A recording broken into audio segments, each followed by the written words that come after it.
Yeah, at first venye niliitwa sikuwa natarajia. Yeah, nilifurahi. Nikasema John Marango ya kwanza naenda kuweka bidii, nisichujwe nibaki hapo.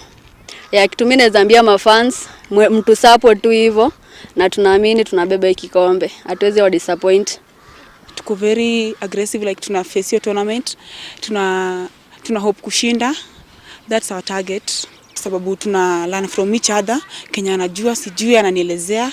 Makocha pia wanatusaidia hapo kwa kutuelezea like kumefanya vibaya na kucorrect.